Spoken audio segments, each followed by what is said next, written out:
اللہ من الشیطان الرجیم بسم اللہ الرحمن الرحیم نحمدہ ونصلی علی رسولہ الکریم اما بعد فاعوذ باللہ من الشیطان الرجیم بسم اللہ الرحمن الرحیم شہر رمضان الذی انزل فیہ القرآن صدق اللہ مولانا العظیم وبلغنا رسولہ النبی الامین المکین المتین الکریم ونحن علی ذالک ما قال من الشاہدین والشاکرین والحمد للہ رب العالمین۔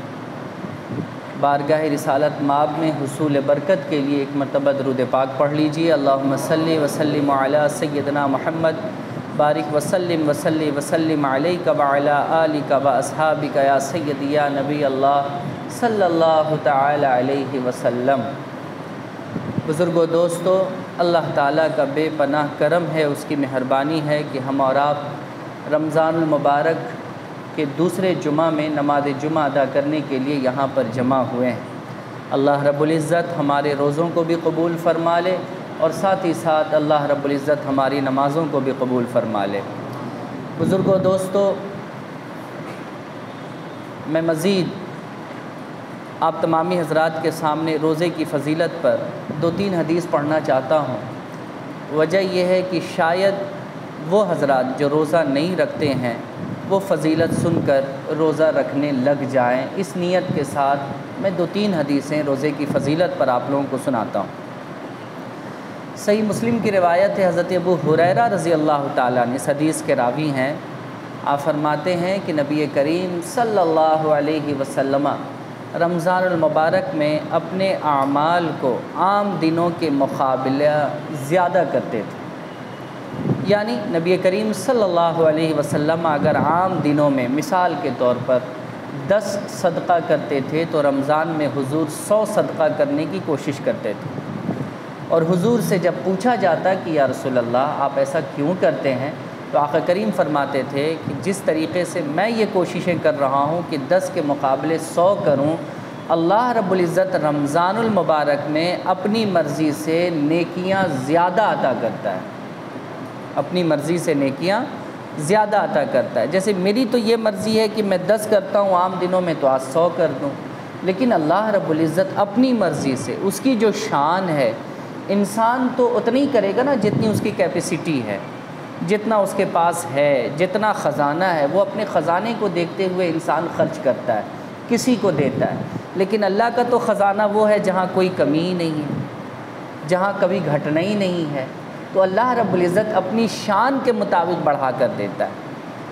اپنی شان کے مطابق۔ یعنی ہم دیتے ہیں تو ہم اپنی پاکٹ کو دیکھتے ہیں کہ بھئی ہے یا نہیں ہے، گھٹ جائے گا، آگے کیسے چلے گا، مگر اللہ رب العزت تو ان چیزوں سے پاک ہے، اس لیے اللہ رب العزت اپنی شان کے مطابق نیکیاں عطا فرماتا ہے، اپنی شان کے مطابق۔ حضرت ابو ہریرہ رضی اللہ تعالیٰ عنہ فرماتے ہیں کہ اللہ کے رسول صلی اللہ علیہ وسلم نے فرمایا کہ عام دنوں میں جو عمل کیا جاتا ہے اللہ کی مرضی کہ وہ اس کا دگنا ثواب دے دے، اللہ کی مرضی کہ وہ اس کا 7 گنا ثواب دے دے، اللہ کی مرضی کہ وہ اس کا 10 گنا ثواب دے دے، اللہ کی مرضی کہ وہ اس کا 700 گنا ثواب دے دے۔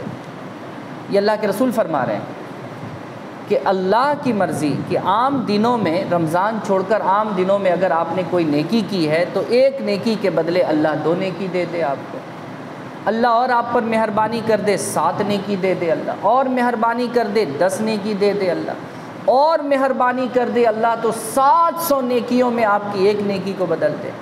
یہ عام دنوں میں، مگر رمضان میں جو نیکیاں کی جاتی ہیں اللہ کے رسول فرماتے اس کی کوئی گنتی نہیں ہے، اللہ جتنا چاہتا ہے نیکی دے دیتا ہے۔ عام دنوں میں گنتی کی ایک لمٹ ہے کہ 700 سے زیادہ نہیں ہونا ہے۔ بات سمجھ رہے ہیں نہیں سمجھ رہے ہیں؟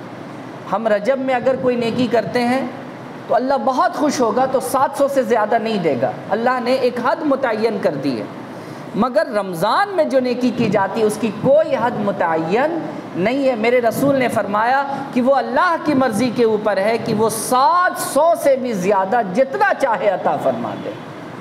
یہ صحیح مسلم کی روایت ہے، اور اس حدیث کے راوی حضرت ابو ہریرہ رضی اللہ تعالی عنہ ہیں۔ نبی کریم صلی اللہ علیہ وسلم مزید فرماتے ہیں، حضرت سہل بن سعد رضی اللہ تعالیٰ عنہ اس حدیث کے راوی ہیں، اور یہ روایت بھی متفق علیہ ہے، صحیح بخاری نے بھی لایا اور حضرت امام مسلم نے بھی صحیح مسلم میں اسے لایا ہے۔ حضرت سہل بن سعد رضی اللہ تعالیٰ عنہ فرماتے ہیں کہ اللہ کے رسول صلی اللہ علیہ وسلم نے فرمایا کہ جنت میں ایک دروازہ ہے جس کا نام ہے ریان، اور ریان کے معنی ہوتا ہے سیراب کرنے والا، پیاس کو بجھانے والا، یہ ریان کا معنی ہوتا ہے۔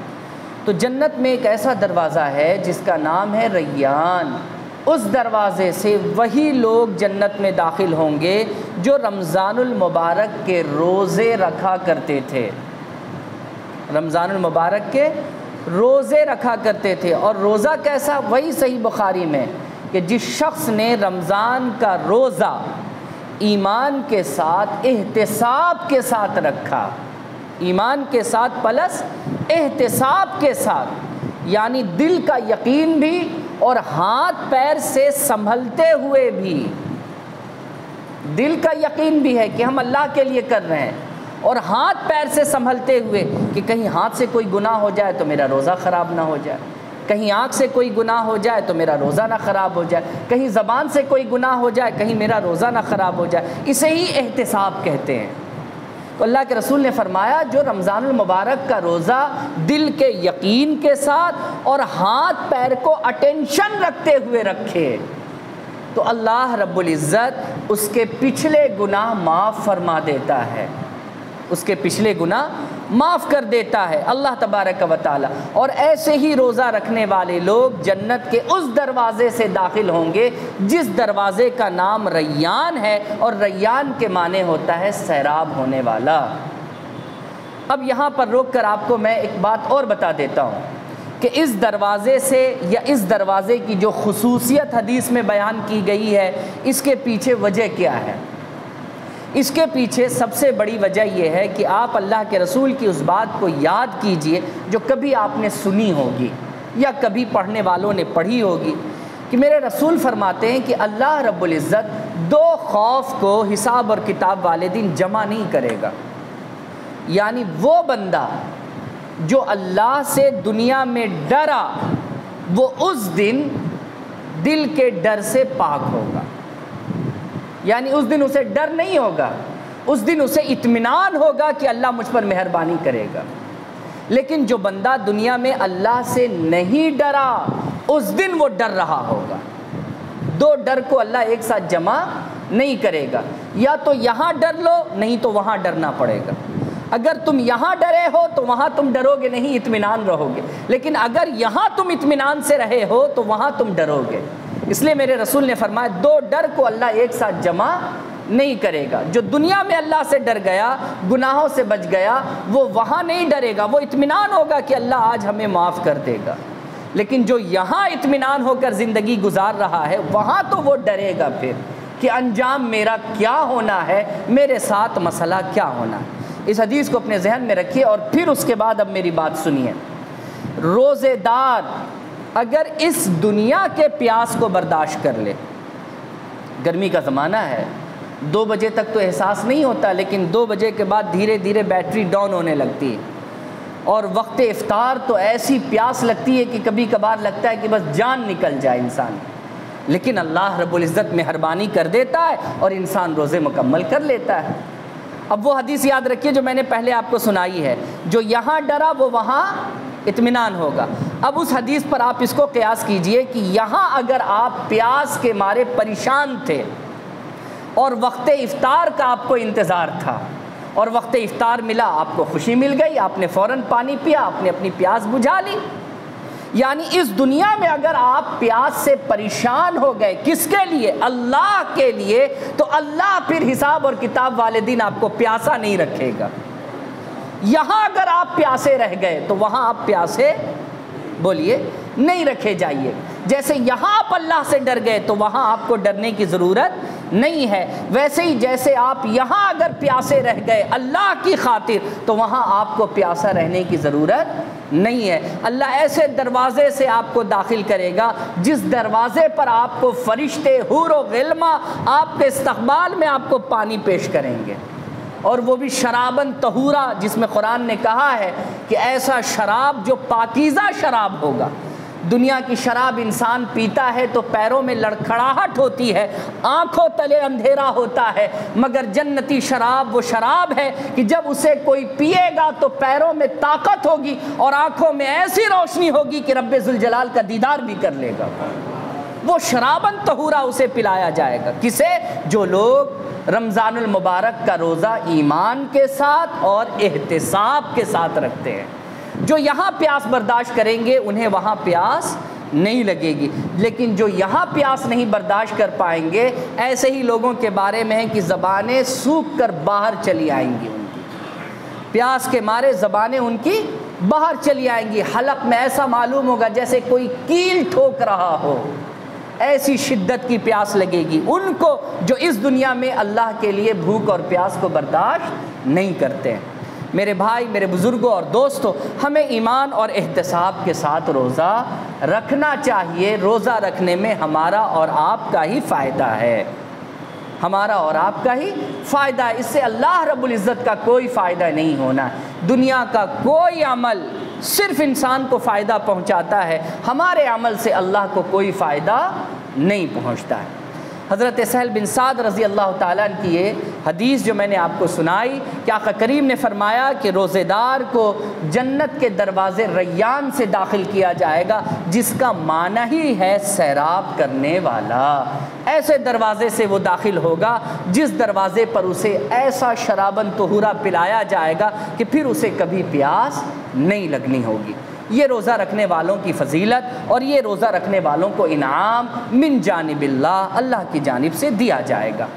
یہ دو حدیث میں نے آپ کے سامنے پڑھی، اور تیسری بات جو نبی کریم صلی اللہ علیہ وسلم سے روایت ہے، حضرت ابو ہریرہ اس حدیث کے راوی ہیں۔ آپ فرماتے ہیں کہ آقا کریم علیہ الصلاۃ والتسلیم نے ارشاد فرمایا کہ اللہ رب العزت فرماتا ہے، بندوں کا ہر عمل کا بدلہ، بندوں کا ہر عمل کا بدلہ میں اسے دے دیا کرتا ہوں، مگر رمضان کے روزے کا بدلہ میں دنیا میں نہیں دیتا، میں اسے آخرت کے لیے بچا کر رکھتا ہوں، میں اسے آخرت کے لیے بچا کر رکھتا ہوں۔ جیسے ہم لوگ روزہ ایک ایسا عمل ہے کہ جس میں ہم لوگ دکھاوا نہیں کر سکتے، نماز پڑھیں گے تو لوگوں کو پتہ چل جائے گا، صدقہ دیں گے تو کم سے کم لینے والے کو تو پتہ چل جائے گا کہ آپ نے اس کو دیا ہے، حج آپ کریں گے تو حج کی بھیڑ میں سب دیکھ لے گا کہ آپ نے حج کیا، مگر روزہ اگر آپ رکھیے گا تو کسی کو خبر نہیں ہوگی۔ تو جیسے اس عبادت کو ہم لوگ چھپاتے ہیں، اللہ کے رسول فرماتے ہیں اللہ نیکی کو یہاں چھپا دے گا اور وہاں پر کھولے گا کہ میں نے اپنے بندے کو کتنی نیکی عطا فرمائی،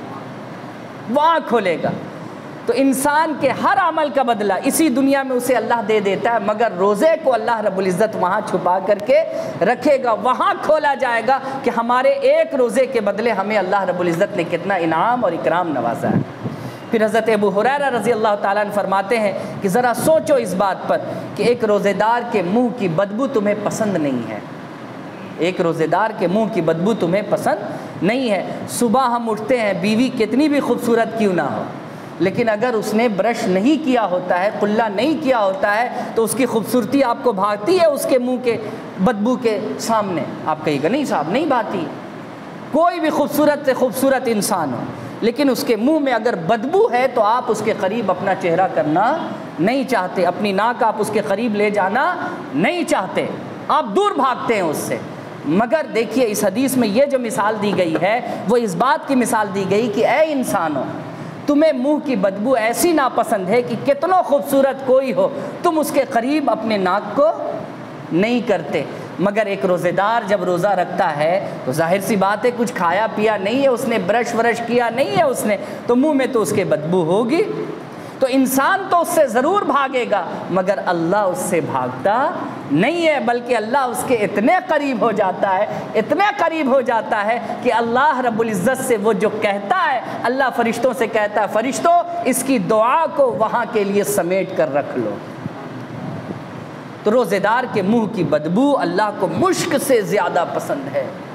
ایک خوشبو لگا کر بیٹھنے والا انسان آپ کے قریب ہوتا ہے تو آپ اس کے اور قریب ہو جاتے ہیں، لیکن بدبودار انسان سے آپ دور تر دور ہوتے چلے جاتے ہیں۔ اللہ کے رسول فرماتے ہیں روزے دار میں تو ایسا ہی معاملہ ہوتا ہے کہ روزے دار کے منہ کی بدبو سے لوگ بھلے ہی دور بھاگے مگر اللہ ان سے اتنا قریب ہوتا ہے جیسا کہ تم مشک لگانے والوں کے قریب ہوتے ہیں۔ اللہ اتنا پاس چلا آتا ہے۔ یہ روزے دار کی فضیلت اور اہمیت ہے جو میں نے آپ تمامی حضرات کے سامنے رکھی ہے۔ اب دوسری بات، آخری بات عرض کرتا ہوں۔ رمضان جیسے جیسے ختم ہو رہا ہے ہمارے درمیان سے نماز تراویح بھی اب ویسے ختم ہوتی چلی جا رہی ہے۔ جنہوں نے 6 روز پڑھ لیا اطمینان ہو گئے کہ اب کیا ضرورت ہے، جنہوں نے 10 روز پڑھ لیا اطمینان ہو گئے اب کیا ضرورت ہے، ہمارے یہاں آج ختم قرآن ہے لوگ اطمینان ہو جائیں گے اب کیا ضرورت ہے۔ یہ سوچ جو ہماری ہے نا، اسی سوچ نے ہمیں اور آپ کو بہت پیچھے کر دیا ہے، بہت پیچھے کر دیا ہے۔ بزرگوں دوستو، روایت میں موجود ہے کہ اللہ کے رسول صلی اللہ علیہ وسلم رمضان المبارک کی رات میں اپنے کمرے سے باہر آئے تو کیا دیکھا کہ صحابہ کرام مسجد میں جمع ہو گئے ہیں، مسجد میں صحابہ کرام جمع ہو گئے اور گٹ بنا کر 5 آدمی ادھر 5 آدمی ادھر 5 آدمی ادھر 5 آدمی ادھر گٹ بنا کر کے لوگ نماز پڑھ رہے ہیں۔ اللہ کے رسول پہلی رات جب باہر نکلے اور دیکھا لوگوں کو تو اللہ کے رسول صلی اللہ علیہ وسلم نے کہا ایسے گٹ کی طرح نہیں، آؤ میں امامت کرتا ہوں، تم لوگ میرے پیچھے نماز پڑھو۔ اللہ کے رسول کھڑے ہو گئے اور اللہ کے رسول نے نماز پڑھا دی۔ دوسری رات اللہ کے رسول پھر رمضان کی رات میں مسجد میں آئے، دوسری رات پھر اللہ کے رسول آئے۔ اللہ کے رسول آئے تو پہلی رات کے مقابلے دگنا سے زیادہ لوگ پہنچ گئے، کیونکہ صحابہ کرام نے دوسرے دن حلہ کر دیا کہ بھائی آج رات ہم لوگ مسجد میں گئے تھے، الگ الگ نماز پڑھ رہے تھے، اللہ کے رسول نے امامت کرا دی۔ صحابہ کرام کا جذبہ، صحابہ کرام دوسری رات زیادہ پہنچ گئے۔ اللہ کے رسول صلی اللہ علیہ وسلم نے دوسری رات پھر پڑھا دی۔ تیسری رات پھر ایسا ہی ہوا، تیسری رات تو پوری مسجد کھچا کھچ بھر گئی۔ تیسری رات اللہ کے رسول نے پھر پڑھا دی۔ چوتھی رات اور بھی زیادہ صحابہ کرام، آس پاس کے قبیلے والے بھی سب چلے آئے۔ حضرت بلال گئے اللہ کے رسول کے دروازے پر دستک دی، یا رسول اللہ لوگ انتظار کر رہے ہیں۔ اللہ کے رسول نے کہا نہیں، میں نہیں جاؤں گا، اگر میں آج چلا گیا تو تم لوگوں پر یہ نماز فرض ہو جائے گی اور میں اپنی امت پر دشواری ڈالنا نہیں چاہتا ہوں، اس لیے آج رات میں نہیں جاؤں گا۔ اور اللہ کے رسول چوتھی رات نہیں گئے، پھر لوگوں نے ویسے ہی گٹ بنا کر کے ویسے ہی نماز پڑھی اور اس کے بعد پھر وہ لوگ چلے گئے۔ پھر یہ معاملہ حضرت ابوبکر کے زمانے تک چلتا رہا، لیکن جب حضرت عمر فاروق رضی اللہ تعالیٰ عنہ کا زمانہ آیا تو حضرت عمر فاروق رضی اللہ تعالیٰ عنہ ویسے ہی مسجد میں رمضان کی رات میں پہنچے تو دیکھا لوگ گٹ بنا کر نماز پڑھ رہے ہیں۔ تو آپ کو اللہ کے نبی صلی اللہ علیہ وسلم کا وہ طریقہ یاد آیا جو اللہ کے رسول نے اپنے زمانے میں کیا تھا کہ لوگوں کو جمع ہو جاؤ، تمہاری امامت میں کرواتا ہوں۔ اللہ کے رسول نے امامت کرائی۔ آپ نے کہا کہ میں تمہیں اس بات کی طرف پلٹاتا ہوں جو اللہ کے رسول نے پلٹایا تھا، جو اللہ کے رسول نے کیا تھا میں اسی بات کی طرف تم کو لاتا ہوں۔ حضرت ابی بن کعب رضی اللہ تعالی عنہ کو، جن کے بارے میں صحیح بخاری میں یہ روایت ہے کہ اللہ کے رسول صلی اللہ علیہ وسلم نے اپنے صحابہ سے فرمایا قرآن اگر سیکھنا ہو تو ابی بن کعب سے سیکھو قرآن۔ ایسے قرآن کے جگید عالم تھے، وہ ایسے عالم دین تھے قرآن کے۔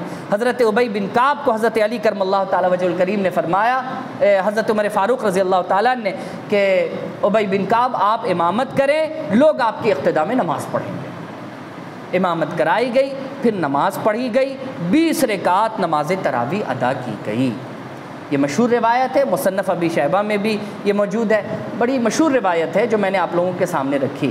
تو آپ دیکھیے کہ اللہ کے رسول صلی اللہ علیہ وسلم کے زمانے میں بھی یہ عمل رہا کہ رمضان کی رات میں نماز تراویح الگ صحیح لوگوں نے پڑھی، اللہ کے رسول نے باجماعت پڑھائی، پھر لوگوں نے الگ پڑھی۔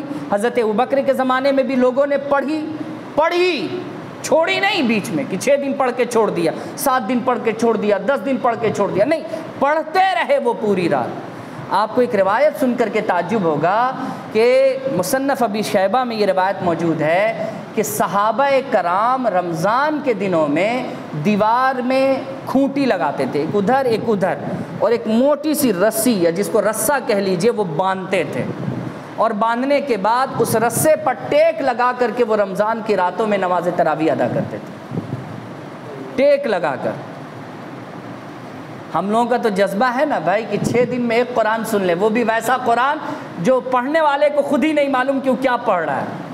لیکن صحابہ کرام ایسا نہیں پڑھتے تھے، وہ ہم سے بہتر قرآن پڑھتے تھے، ہم سے بہتر قرآن سمجھتے تھے۔ وہ رسہ لگا کر کے، ٹیک لگا کر کے، اس طریقے سے کھڑے ہیں تو رسے پر ایسے ٹیک لگا کر کے وہ نمازیں پڑھا کرتے تھے۔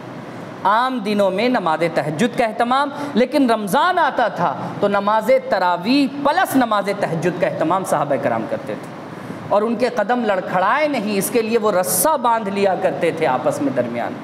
دیکھیے ایک ان کا ذوق تھا، ایک ان کا شوق تھا، ایک ہمارا ہے کہ ہم 6 دن میں فری ہونے والے لوگ ہیں، 3 دن میں فری ہونے والے لوگ ہیں، اور اگر وہ بھی نہ ہو تو 27 میں شبینہ پڑھ کے فری ہونے والے لوگ ہیں۔ تو ہم لوگ تو ایسے لوگ ہیں، ذرا ان کو یاد کیجئے کہ وہ کیسے لوگ تھے۔ میرے بزرگوں اور دوستوں، کسی بھی حالت میں نماز تراویح نہیں چھوڑیے، ہر حال میں نماز تراویح پڑھیے۔ جماعت سے نہیں پڑھنے کا موقع مل پا رہا ہے، اکیلے پڑھیے، مگر پڑھیے، نماز تراویح کو چھوڑیے مت، کیونکہ آقا کریم علیہ الصلوۃ والتسلیم نے فرمایا کہ جو شخص رمضان کے دنوں میں روزہ رکھے، راتوں میں قیام کرے، اللہ رب العزت اس کے پچھلے گناہوں کو معاف فرما دیتا ہے۔ رمضان کے دن میں روزہ رکھے، رات میں قیام کرے، قیام سے مراد نماز پڑھے، نماز تراویح اس سے مراد ہے، تو اللہ رب العزت اس کے پچھلے گناہ کو معاف فرما دیتا ہے۔ تو یہ ایک چھوٹی سی نصیحت بزرگوں کہ اس غلط فہمی میں نہ رہیے کہ آپ نے 6 دن 3 دن 7 دن 10 دن پڑھ لیا تو آپ بری الذمہ ہیں، نہیں، آپ کو پڑھنا ہے اور کثرت کے ساتھ پڑھنا ہے۔ رمضان عربی کے جس لفظ سے بنا ہے رے میم زاد، اس کا ایک معنی، رمز کا جو ایک معنی آتا ہے، اس کا ایک معنی آتا ہے جلانے والا، جلانے والا، اس کا ایک معنی جلانے والا۔ جیسے کہ اگر کسی لوہے پر زنگ لگ جائے تو آپ اس کے زنگ کو اتارنے کے لیے کیا کرتے ہیں؟ آپ اس لوہے کو آگ میں ڈال دیتے ہیں، اور آگ جب اس لوہے کو جلاتی ہے تو زنگ کہاں چلا جاتا ہے؟ پتہ چلتا ہے کہ کہاں چلا گیا؟ بالکل صاف ستھرا وہ لوہا ہو جاتا ہے، بالکل صاف ہو جاتا ہے۔ آپ نے جیسے ہی آگ کی بٹی میں اسے ڈالا اور آپ نے نکالا، زنگ اس کا بالکل صاف ہو جاتا ہے۔ تو رمز کا ایک معنی جلانے کے ہے۔ جو بندہ رمضان المبارک کا روزہ رکھتا ہے، اللہ کے رسول صلی اللہ علیہ وسلم کے قول کے مطابق اس کے گناہ ویسے ہی جلا دیے جاتے ہیں جیسے آگ زنگ کو جلا دیتی ہے۔ گناہ اس کے ویسے ہی جلا دیے جاتے جیسے آگ زنگ کو جلا دیتی، صاف کر دیتی۔ بزرگوں اور دوستوں، اللہ رب العزت ہم لوگوں کو رمضان المبارک سے استفادہ کرنے کی توفیق عطا کرے۔ جتنا زیادہ ہو کثرت کے ساتھ دعائیں پڑھیے، اپنے گناہوں کی بخشش چاہیے، نوافل اور سنت سے زیادہ فرض نمازیں جو آپ کے ذمے قضا ہے، آپ اس کی ادائیگی پہلے کیجئے، جتنا کثرت کے ساتھ ہو سکے اللہ کو یاد کیجئے۔ پتہ نہیں اگلا رمضان ہمیں نصیب ہو پائے یا نہ ہو پائے، ہمیں اسے قدر کرنا ہے، اس کی قدر و منزلت کو سمجھنا ہے اور اپنی زندگی کو بہتر بنانا۔ آمین بجائے سید المرسلین وآخر دعوانا ان الحمدللہ رب العالمین۔ السلام علیکم ورحمۃ اللہ۔